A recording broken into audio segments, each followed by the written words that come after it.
الحمد لله رب العالمين والصلاة والسلام على سيد الأنبياء والمرسلين أما بعد فأعوذ بالله من الشيطان الرجيم بسم الله الرحمن الرحيم الحمدللہ پروگرام الفرقان میں سب سے پہلے ہم نے عقائد کا تفصیلی بیان فرمایا اور اس کے بعد اللہ تعالیٰ کے فضل و کرم سے اعمال کی اصلاح کے سلسلے میں سلسلہ بیان کا آغاز ہوا اور اس میں ہم نے بنیاد بنایا سورہ عصر کو۔ اللہ تعالیٰ نے ارشاد فرمایا کہ والعصر ان الانسان لفی خسر الا الذین آمنوا وعملوا الصالحات، یہ عصر کی قسم تمام انسان خسارے میں ہے سوائے ان لوگوں کے کہ جو ایمان لائے اور انہوں نے نیک اعمال کیے۔ اس کا مطلب یہ ہوا کہ عقیدے کی اصلاح اور اعمال کی درستگی اور نیک اعمال کے ارتکاب کے بغیر انسان خسارے میں مبتلا ہوگا۔ اب یہ خسارہ عارضی بھی ہو سکتا ہے، دائمی بھی ہو سکتا ہے۔ عارضی کا مطلب یہ ہے کہ دنیا میں بھی سزا مل جائے، موت کے وقت سزا ملے، یا قبر کے اندر عذاب میں مبتلا ہو، جہنم میں عذاب میں مبتلا ہو، میدان محشر کی عارضی ذلت میں مبتلا ہو اور پھر نجات پا کر وہ جنت میں چلا جائے، یہ عارضی خسارہ ہے۔ اور دائمی خسارہ کہ ہمیشہ ہمیشہ وہ جہنم میں رہے، تو دائمی خسارے میں ہمیشہ کفار، مشرکین، منافقین، مرتدین رہیں گے۔ لیکن مسلمان اگر خدا نخواستہ جرائم کا ارتکاب کرتا ہے، برے اعمال کا ارتکاب کرتا ہے، لیکن عقیدہ اس کا درست ہے، تبھی مسلمان ہے، تو یہ اگر شامت اعمال کی بنا پر اللہ تبارک و تعالیٰ کی ناراضگی کی بنا پر جہنم میں چلا بھی گیا، تو ایک نہ ایک دن ضرور اللہ تعالیٰ کے فضل و کرم اور اس کی عطا سے، اس کے حبیب کریم صلی اللہ علیہ وسلم کی شفاعت کی برکت سے جہنم سے باہر آئے گا اور داخل جنت ہوگا۔ تو لہٰذا اب یہ اگر کوئی خدا نخواستہ سوچے کہ چلو اگر ایسا ہے تو تھوڑا بہت گناہ کر لیتے ہیں، جہنم میں جا کے پھر جنت میں تو آ ہی جانا ہے، تو یہ بالکل غلط ہے۔ اس لیے کہ ضروری نہیں ہے کہ کوئی مسلمان حالت ایمان میں گناہ کرے اور پھر اس کا ایمان سلامت بھی رہے۔ یہ ہو سکتا ہے کہ گناہوں کی وجہ سے ایمان کمزور ہوتا ہے اور کمزوری ایمان سے فائدہ اٹھا کے شیطان آہستہ آہستہ بربادی ایمان کی طرف لے آتا ہے اور انسان ایمان سے ہاتھ دھو بیٹھتا ہے، کفر کی موت مرتا ہے اور پھر ہمیشہ ہمیشہ جہنم میں جلے گا۔ لہذا اس سے بھی معلوم ہوتا ہے کہ اگر کوئی مسلمان گھرانے میں پیدا ہوا تو ضروری نہیں ہے کہ وہ مسلمان بھی مرے۔ اسی طرح اگر کوئی کافر کے گھر میں پیدا ہوا تو ضروری نہیں ہے کہ وہ حالت کفر پہ مرے۔ ایسا ہو سکتا ہے کہ مسلمان اپنی شامت اعمال اور اللہ تعالی اور اس کے رسول کریم صلی اللہ علیہ وسلم کے فرامین کو فراموش کر کے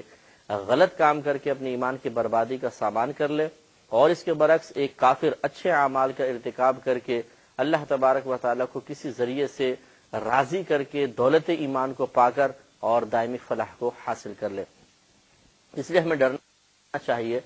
اور سب سے پہلے عقیدے کی اصلاح پر بڑی محنت کرنی چاہیے۔ اس کا ہم نے تفصیلی بیان یہاں پر کیا تاکہ اپنے عقیدے کی اصلاح کا موقع ملے، جو اس میں اغلاط ہیں، غلط فہمیاں ہیں، ان کو دور کرنے کا موقع ملے، اور اس کے بعد پھر اللہ تبارک و تعالیٰ کے بیان کردہ اسلوب کے مطابق ہم اعمال صالحہ کے بیان کی طرف آئے ہیں، جن کے ضمن میں اعمال قبیحہ کو بھی بیان کیا جائے گا،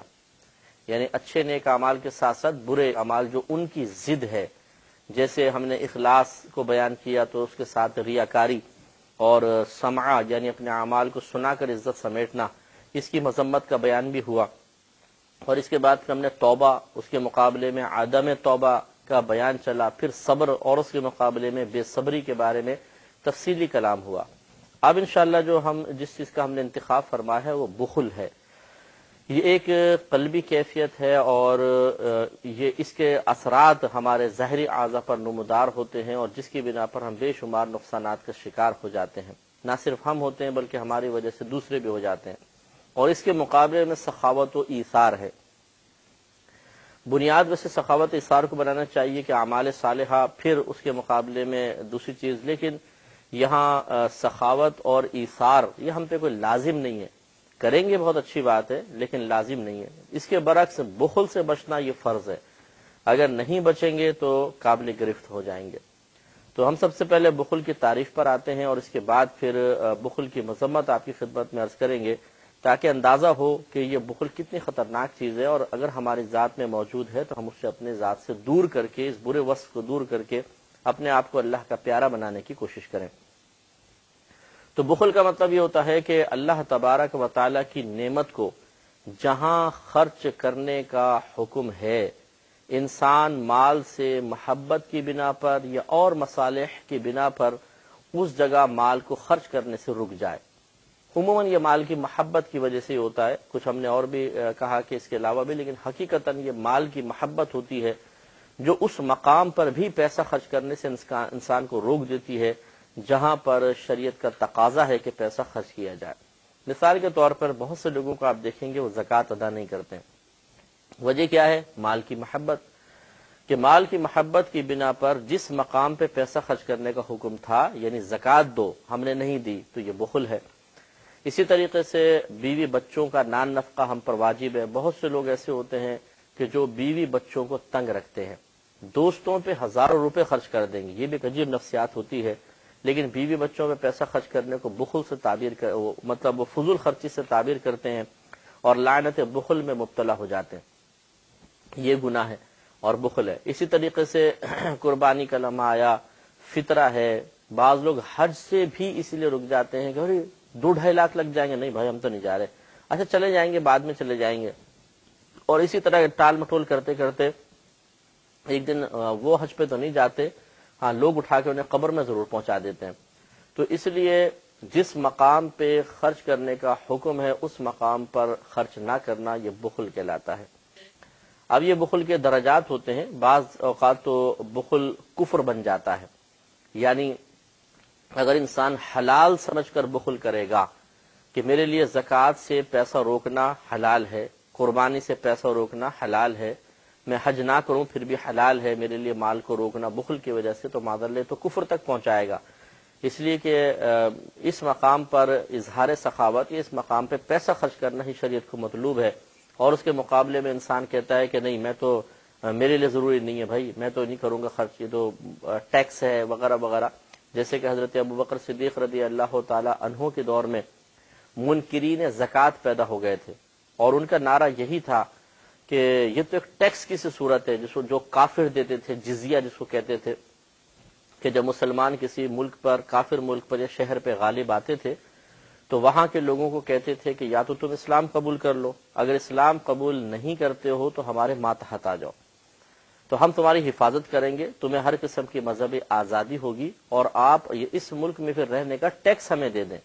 اور وہ ٹیکس ایسا نہیں کہ وہ اپنے بینک بیلنس بناتے تھے، بلکہ اس کو وہاں کے مقامی لوگوں کے فائدے کے لیے ہی خرچ کیا جاتا تھا، لیکن کنٹرول سمجھ لیں گورنمنٹ کے پاس، مسلم گورنمنٹ کے پاس آ جاتا تھا۔ تو یہ کافر ذمی کافر کہلاتے تھے، اور ان سے جو ٹیکس آتا تھا اس کو جزیہ کہتے تھے۔ تو ان مسلمانوں نے جو منکرین زکوٰۃ تھے، جو پہلے مسلمان تھے، بہرحال زکوٰۃ کا انکار کرنے کی بنا پہ بعد میں مرتد ہوئے، ان کا نعرہ یہی تھا کہ یہ تو ٹیکس ہے، جزیہ ہے، زکوٰۃ ہم نہیں دیتے، اور انہوں نے بطریق انکار زکوٰۃ دینے سے انکار کر دیا، جس کی بنا پر دار اسلام سے خارج قرار پائے، اور حضرت ابوبکر صدیق رضی اللہ تعالی عنہ نے ان سے پھر باقاعدہ جہاد فرمایا۔ تو معلوم ہوا کہ بعض اوقات بخل انسان کو کفر تک پہنچا دیتا ہے، فی نفسی اگر بخل کفر نہیں تو پہنچانے کا سبب بن جاتا ہے کہ انسان اس کی وجہ سے بعض اوقات زکوٰۃ کا، حج کا انکار کر دیتا ہے، یا اس کے خلاف نازیبہ کلمات کہہ دیتا ہے، اور یہ غصہ تو اس کا نتیجہ ہوتا ہی ہوتا ہے، لیکن اس کے ماقبل بخل بیٹھا ہوتا ہے کہ جیسے کسی نے ترغیب دی کہ بھائی حج کر لو، عمر نکل رہی ہے، تو ایک دم غصے میں آ گئے، کیا مصیبت ہے، اصل ہے مال کی محبت، کہ کیوں مجھے کہا جا رہا ہے کہ میں حج کروں، مال اتنا سارا خرچ ہو جائے گا، تو وہ نازیبہ کلمات زبان سے نکل گئے حج کے بارے میں، یا معاذ اللہ ثم معاذ اللہ، یہ اللہ تعالیٰ نے کیا کھیل کود کر دیا۔ بہت سے الفاظ الٹے سیدھے کہتے ہیں، ہمیں تو سننے کو ملتے رہتے ہیں، وہ مسائل کے حل بتانے کے سلسلے میں مناسب نہیں لگتا کہ اس کو زبان پہ بھی لایا جائے، لیکن بڑے ہی نازیبہ کلمات بعض اوقات انسان کہہ دیا کرتا ہے۔ تو پیسے کی محبت کی بنا پر انسان ایسے سے کلمات نکالتا ہے یا اس لعنت میں گرفتار ہو جاتا ہے کہ جو اسے کفر تک پہنچا دیتی ہے، اور اگر ایسا نہیں ہے، کفر تک نہیں پہنچا، انسان سمجھتا ہے کہ میرا یہ بخل کرنا مناسب نہیں ہے، لیکن پھر بھی وہ کر رہا ہے، تو بعض صورتوں میں گناہ کبیرہ بنتا ہے، جیسے زکوٰۃ ادا نہ کرنا گناہ کبیرہ ہے۔ اسی طریقے سے قربانی اگرچہ واجب ہے، لیکن 2-3 دفعہ اگر اس نے قربانی نہ کی، کم از کم 3 دفعہ، کیونکہ 1-2 بار ترک کرے گا تو گناہ صغیرہ رہے گا، لیکن جب اس پہ اصرار کرے گا، یعنی 3-4 بار اس نے قربانی نہیں کی مثال کے طور پہ، ہر سال واجب ہو رہی تھی، ترک کرتا رہا، تو پھر وہ گناہ کبیرہ میں بھی آ سکتا ہے۔ تو اس طرح بعض اوقات بخل گناہ کبیرہ میں لے جاتا ہے۔ یوں ہی بیوی کا نان نفقہ ادا نہ کرنا، ایک تو ہمیں نان نفقے کی تعریف ہی پتہ نہیں ہوتی کہ ہے کتنی، پھر اس کی مقدار معلوم نہیں ہوتی کہ کتنی ہے، خصوصاً جس نے ایک سے زیادہ شادیاں کی ہوئی ہیں، وہ تو بالکل ہی بیچارے شادی کرنے میں ماہر ہیں لیکن مسائل سیکھنے کے سلسلے میں بالکل سست ہے، جس کا نتیجہ نکلتا ہے کہ بیوی میں عدل و انصاف نہیں کر پاتے، اور یہاں پر بھی بخل غالب آ جاتا ہے کہ اتنا خرچہ کریں، ایک پہ کر تو رہا ہوں دوسرے پہ بھی کروں، اور یہ بخل انسان کو بے انصافی پہ کی طرف مائل کر دیتا ہے۔ یا ایک ہی زوجہ ہے بہرحال، لیکن پیسے کی محبت کی بنا پر اسے تنگ رکھنا اور جو اس کا حق بنتا ہے نان نفقہ وہ ادا نہ کرنا، پھر یہ گناہ کبیرہ کی طرف لے جاتا ہے۔ اور بعض اوقات تو بخل کرنا یہ برا ہوتا ہے، مکمل طور پہ حرام تو نہیں ہوتا لیکن گناہ صغیرہ ہوتا ہے۔ جیسے اپنی ذات پر مثال کے طور پہ علاج کی ضرورت ہے، اب سوچا چھوڑو یار دوائی میں اتنے پیسے لگ جائیں گے، ڈاکٹر کے پاس جاؤں گا، اس کی فیس بھی دینی پڑے گی، دیکھی جائے گی۔ ایک ہے تنگ دستی انسان کی کہ وہ بیچارہ اور اس نے پیسے دوسرے پرپز کے لیے رکھے ہوئے ہیں، کسی دوسرے کام کے لیے رکھے ہوئے ہیں، اور وہ سمجھتا ہے اگر میں دوائی لے لیتا ہوں، ڈاکٹر کے پاس جاتا ہوں تو میرے گھر کا بجٹ ڈس بیلنس ہو جائے گا۔ یہ ایک الگ بات ہے کہ یہ بخل نہیں ہے بلکہ ایک دوسری خارجی وجوہات ہیں جن کی بنا پر وہ اپنے علاج پر یا بیوی کے علاج پر یا بچوں کے علاج پر توجہ نہیں دے پا رہا۔ لیکن ایک یہ ہے کہ پیسہ ہے، پیسہ جیب میں رکھا ہوا ہے، بینک میں پیسہ ہے، پھر یہ سوچنا ہے نہیں یار چھوڑو کون علاج کروائے، اے یار اللہ تعالیٰ شفا دے دے گا، دیکھی جائے گی، ناک بہ رہی ہے، نزلہ ہو رہا ہے، چھینکیں لگ رہی ہیں، کھانسی ہے، بڑھتی رہے بیماری چاہے بڑھتی رہے، پیسہ نہیں خرچ کرنا ہے۔ اور اس طریقے سے انسان گناہ صغیرہ میں مبتلا ہوتا ہے کہ یہ اپنے آپ کو گویا کہ ہلاک کرنا ہے جب وہ سمجھ رہا ہے کہ بیماری بڑھ رہی ہے۔ یہ گھر کا ایک جانور بھی اگر ہوتا ہے، آدمی اس پر بھی پیار محبت کا شفقت کا اظہار کرتا ہے اور نہیں چاہتا کہ اس کو تکلیف ہو، تو پھر بیوی بچے تو اشرف المخلوقات ہیں، ان کے بارے میں خیال نہ کرنا، تو پھر یہ اس کی صورتیں میں بعض گناہ کی بن جاتی ہیں۔ اور بعض اوقات تو بخل کرنا مستحب ہوتا ہے، یعنی مباح آپ لے لیں بلکہ مستحب کا درجہ بعد میں رکھتے ہیں، مباح ہوتا ہے یعنی نہ گناہ نہ ثواب،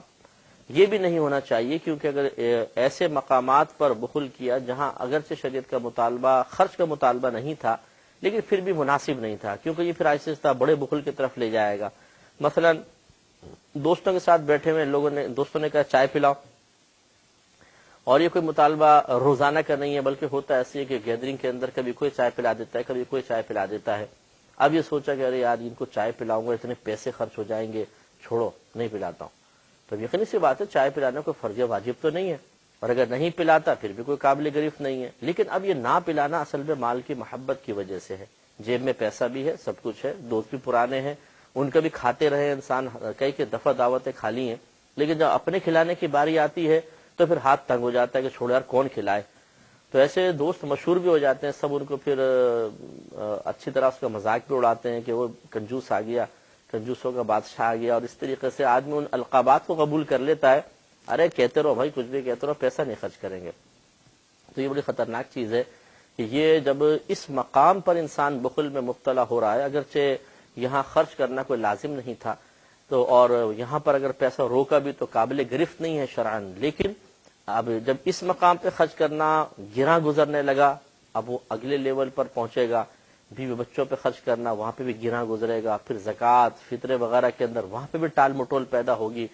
کیونکہ یہ بیماریاں اسی طرح بڑھتی ہیں، اور پھر انسان بے شمار نقصانات کا شکار ہو جاتا ہے، اللہ تعالیٰ کی بارگاہ میں غیر مقبول ہو جائے گا، لوگوں کی نگاہوں میں برا اس کو کہا جائے گا اور وہ برا بن جائے گا، اپنے آپ کو ہزاروں فائدوں سے محروم کروا لے گا، کیونکہ بخل کی وجہ سے مثلا جیسے بیماری میں بخل کیا، اب بیمار ہے، فائدے نہیں ہو رہے، وہ بیمار چل رہا ہے، وہ نقصان ہو رہا ہے جسم کو، باڈی کو، اندر انٹرنل خرابیاں پیدا ہو رہی ہیں، لیکن کوئی پرواہ نہیں ہے۔ اس طرح بیوی کے کئی لوگوں کو دیکھا ہے کہ انیشل اسٹیج کے اوپر توجہ نہ کرنے کی بنا پر مرض بڑھ گیا آگے، اور آخری اسٹیج پر پہنچ گیا، کینسر بن گیا اور کچھ بن گیا، اس میں پھر بعض اوقات مجبوراً جب گھر والے دیگر خاندان والے فورس کرتے ہیں زیادہ پیسہ خرچ کرنا پڑ جاتا ہے، پہلے کر لیتا تو بہت کم ہوتا، لیکن بہرحال اور بعض اوقات اس میں بھی بخل غالب ہوتا ہے اور آدمی دل میں سوچتا ہے مرے تو مرے بھائی اب ہم خرچ نہیں کرتے، تو یہ ایک بے حسی کی کیفیت ہے، اور اس پر آخرت میں گرفت بھی متوقع ہے کہ انسان صرف مال کی محبت کی وجہ سے کسی انسان کے مرنے پر راضی ہو جائے، اس کو اذیت و تکلیف میں مبتلا ہونے پر راضی ہو جائے، لیکن پیسہ نہ جائے. اس کو کہتے ہیں کہ چمڑی جائے دمڑی نہ جائے سیٹھ صاحب کی. تو